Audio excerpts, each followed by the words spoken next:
अगर कोई कहे कि मुझे मौत से डर नहीं लगता, या तो वो झूठ बोल रहा है या फिर वो इंडियन आर्म फोर्सेस का सोल्जर है। जी हाँ, मैं बात कर रहा हूँ 120 बहादुर मूवी की। और रिव्यू स्टार्ट करने से पहले मैं हाथ जोड़ के तहे दिल से सभी इंडियन आर्म्ड फोर्सेस को थैंक यू बोलना चाहता हूँ for all the sacrifices they do for our country. सत श्री अकाल, नमस्कार, आदाब, good evening, welcome back to my channel movie freak DJ. Review start करने से पहले मैं चाइनीज को एक संदेशा जरूर देना चाहूंगा अपनी तरफ से। भोसड़ी वाला बैन का शॉट। यह कहानी है मेजर शैतान सिंह भाटी और उनके 120 बहादुर जवानों की। सो बेसिकली हुआ क्या था, जो चाइनीज सोल्जर्स थे 3000 के तादाद में, वो एक माउंटेन पास है लद्दाख में जिसका नाम है रिजांगला, वहां से घुस के चुशूल एयरबेस पे कब्जा करना चाहते थे। अगर उस पे उनका कब्जा हो जाता तो फिर उनके लिए जम्मू कश्मीर को टेक ओवर करना बाएं हाथ का खेल था।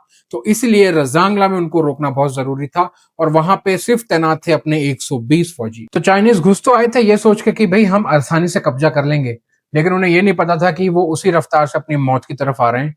हमारे देश के 120 जवानों ने अपनी जान की कुर्बानी देके हमारे देश की सुरक्षा की है और उस चीज के लिए हम उनका एहसान, उनका कुर्बानी, उनका बलिदान कभी नहीं भूल सकते। नहीं, आप सोचो यार, उन्हें पता था कि अगर हम यहाँ पे रुके हम जिंदा नहीं बचेंगे, और उनके जो कमांडर हैं उन्होंने बोला भी था कि आप वापिस आ जाइए, पर उन्होंने कहा नहीं, हम यहाँ से नहीं हटेंगे, यहाँ से हम घुसने नहीं देंगे चाइनीज को।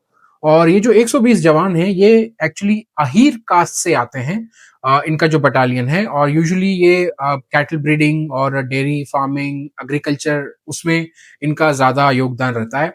तो मूवी का ये संदेश भी था कि अगर किसान धरती जमीन को सींच सकता है तो अपनी धरती की सुरक्षा भी कर सकता। मूवी का फर्स्ट हाफ है वो बेसिकली प्लॉट सेट करता है, सोल्जर्स की बैक स्टोरी दिखाई जाती है, इंडो चाइना वॉर क्यों हो रहा है वो बताया जाता है, चुशूल एयरबेस की इंपॉर्टेंस वगैरह क्या है वो बताई जाती है।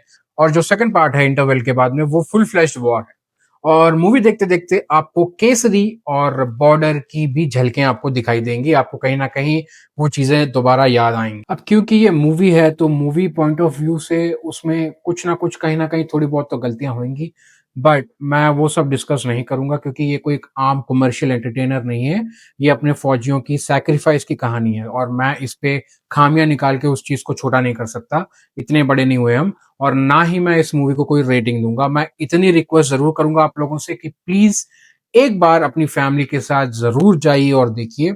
हाँ, एक चीज के थोड़ी सी मुझे दुख जरूर है कि जो ए मेरे वतन के लोगों सॉन्ग है वो एक्चुअल में असलियत में 1962 के सोल्जर्स की याद में ही गाया गया था, और इस मूवी में उस सॉन्ग को ऐड ही नहीं किया गया।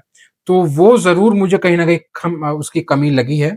बाकी बहुत ही बढ़िया मूवी है, बहुत अच्छी कहानी है, आपको डेफिनेटली देखनी चाहिए।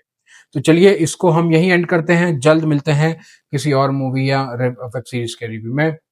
Till then, do whatever you want to do, don't trouble your mother, good bye.